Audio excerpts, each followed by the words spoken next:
Shalom, selamat pagi Bapak Ibu Saudaraku yang dikasihi Tuhan. Berjumpa lagi dengan saya Hezkiel Wijaya di kesempatan pagi hari ini. Syukur kepada Tuhan oleh karena anugerah dan setiap kebaikannya di dalam kehidupan kita.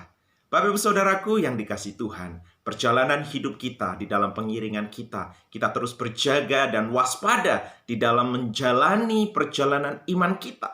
Setelah kita percaya Kristus, kita hidup di dalam Kristus. Bukan berarti kita berpangku tangan dengan kehidupan ini, tetapi kita terus membangun manusia iman kita, membangun manusia rohani kita, dan kita terus berjalan di dalam pengiringan yang terus berpusatkan kepada Kristus.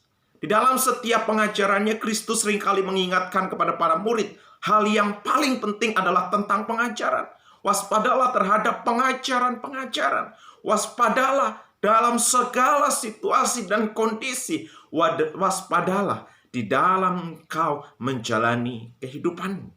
Itu yang selalu Yesus Kristus tegaskan kepada para murid, supaya mereka berwaspada dan berjaga-jaga. Salah satunya adalah di dalam menjaga pengajaran kebenaran firman Tuhan.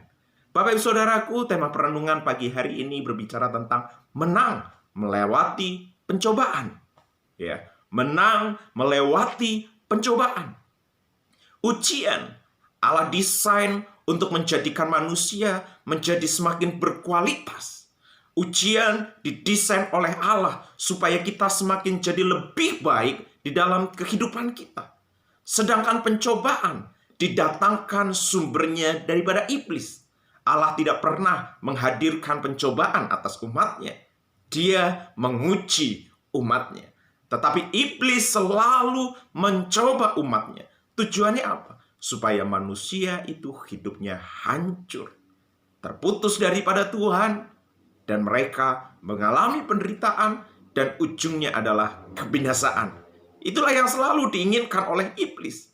Tetapi Allah tidak pernah mengizinkan, tidak pernah menginginkan hal itu terjadi atas kehidupan umatnya. Sekarang, ketika saya, Bapak Ibu Saudara sudah ada di dalam Kristus, bahkan untuk kita menjalani hari ini, kita tidak lepas dari namanya pencobaan. Jikalau kita tidak berawas dan berwaspada. Sebab itu Kristus menegaskan, Kristus mengingatkan, berwaspadalah, berjaga-jagalah di dalam pengiringanmu kepada Kristus. Kenapa kita perlu berjaga-jaga? Karena iblis terus menggoda kita. Iblis ingin terus menjatuhkan kita. Di dalam Kejadian pasal 3 ayat yang ke-1, di sana dikatakan secara khusus di ayat yang ke-B, 1b, tentulah Allah berfirman, semua pohon dalam taman ini jangan kamu makan buahnya, bukan? Perhatikan baik-baik. Sedangkan Allah berkata di dalam ayat yang ke-15 pasal yang kedua, ya 15 dan 16, secara khusus di ayat 16-nya di sana dikatakan, lalu Tuhan Allah memberi perintah ini kepada manusia, semua pohon dalam taman ini boleh kamu makan. Semua. Tetapi Allah memberi pesan, perintahnya adalah satu yang tidak boleh kamu makan, yaitu buah pengetahuan yang baik dan jahat.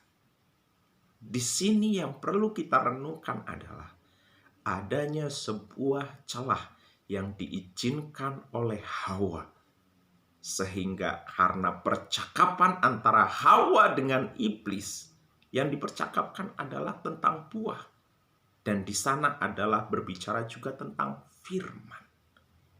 Di dalam pengenalan akan firman, di saat kita mengerti firman dengan baik dan benar, kita tidak mudah diombang-ambingkan oleh perkataan iblis, perkataan dunia, dan pengajar-pengajar yang palsu. Sebab itu kita sebagai orang percaya, supaya kita tidak mudah jatuh di dalam pencobaan, kita perlu menata hidup kita, memperlengkapi hidup kita dengan kita cinta akan firman. Karena iblis juga tahu tentang firman. Iblis juga menguasai firman. Ketika dia berbicara kepada Hawa, yang dipercakapkan untuk kalimat pembukaannya adalah firman Tuhan. Jadi kalau kita tidak menguasai firman, kita akan mudah jatuh ke dalam pencobaan. Itu yang pertama.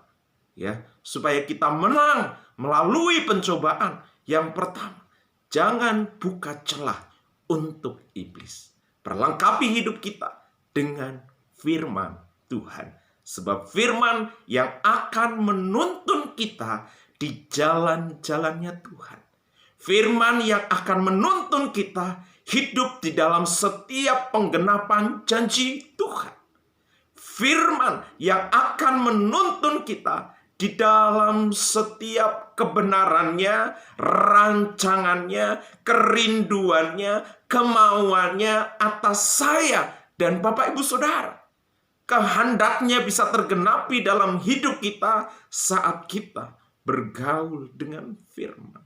Perintah-perintah itu kita hidupi di dalam kehidupan kita. Itu yang pertama, Bapak Ibu Saudaraku yang dikasihi Tuhan. Menyadari kita ini lemah. Jangan buka celah. Ya, celah yang kita buka untuk iblis, itulah yang akan menghancurkan kehidupan kita. Mungkin celah yang kita buka tidak langsung besar. Celah-celah kecil. Dari bohong-bohong kecil, gosip-gosip kecil, ya, berbuat curang yang kecil-kecil, melakukan tindakan pelanggaran yang kecil-kecil. Dari perkara yang kecil, bukan perkara yang besar. Tapi dari celah itu, iblis bisa masuk dan membawa kita pada kesempatan-kesempatan dosa yang selanjutnya. Sebab itu hari ini, jangan buka celah. Jangan buka celah. Karena celah akan membawa kita pada pencobaan yang akan iblis hadirkan dan menghancurkan hidup kita. Untuk kita menang di dalam melewati setiap pencobaan kehidupan kita, pegang teguh janji firman dan semakin cintai firman-Nya. Selamat pagi Bapak Ibu Saudaraku. Doa saya, Bapak Ibu Saudara semua boleh menjalani hari ini di dalam kemenangan iman bersama dengan Tuhan. Tuhan Yesus memberkati. Kita bersama-sama berdoa untuk firman yang kita renungkan. Bapa di dalam surga, kami sangat bersyukur untuk firman yang boleh kami renungkan bersama. Tuhan, mampukan setiap kami untuk kami menjaga hati, menjaga hidup kami, supaya kami tidak membuka celah, supaya iblis tidak mengambil satu kesempatan apapun di dalam kehidupan kami. Kami boleh terjaga di dalam perlindungan yang sepenuhnya yang daripada Tuhan, sehingga hari ini kami boleh melaluinya dengan penuh kemenangan yang daripada Tuhan. Kemenangan iman di dalam menjalani hidup yang ada di dalam garis ketentuan Tuhan, rencana Tuhan, kehendak Tuhan, ketetapan-ketetapan Tuhan. Itulah yang kami lakukan dan kami kerjakan. Mampukan kami untuk kami boleh menyenangkan hati-Mu di sepanjang hari ini. Kami sangat bersyukur dan berterima kasih untuk hari ini. Hanya berkat di dalam nama Tuhan Yesus Kristus kami berdoa dan mengucap syukur. Haleluya. Amin. Terpujilah nama Tuhan. Selamat menjalani hari yang baru di dalam sukacita yang baru bersama dengan Tuhan di sepanjang hari ini. Haleluya. Shalom. Puji Tuhan.